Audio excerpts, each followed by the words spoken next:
High বন্ধুরা, আজ তোমাদের আমি আবার নতুন একটি লাভ ও ক্ষতি চ্যাপ্টার টাইপ নম্বর 9 অঙ্ক নিয়ে চলে এসেছি।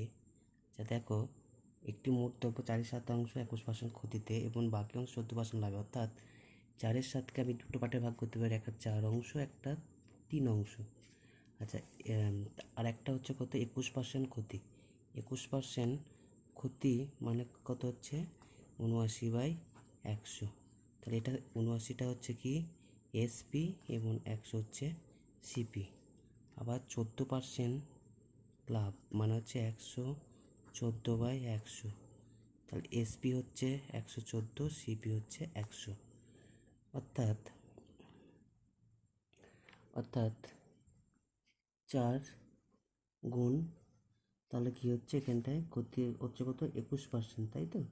তার মানে আমরা কী করতে পারি 4 গুণ 21, আর এটা হচ্ছে কত 14। তাহলে এটা হচ্ছে লস হচ্ছে 21, 4 গুণ 21 আর 3 গুণ 14, তাহলে এটা 84/42। তাহলে হচ্ছে আমাদের ক্ষতি হচ্ছে কত, ক্ষতি হচ্ছে 42। তাহলে 42 হতে কত বরাবর হচ্ছে, 42 হচ্ছে 600 টাকা বরাবর। তাই এক হচ্ছে কত বরাবর 600/42। এবার যেহেতু 700 অর্থাৎ পার্সেন্টেজ আমাদের বার করতে বলছে, সেই জন্য 600/42 গুণ 700 শূন্য।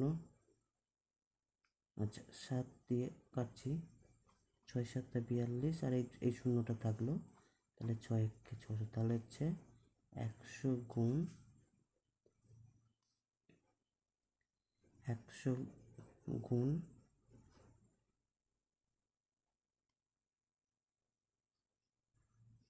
100, তার মানে হচ্ছে 10,000 টাকা। তাহলে কি দ্রব্যটির ক্রয় মূল্য 10,000 টাকা। আজ বন্ধুরা এখানেই, হ্যাভ এ নাইস ডে।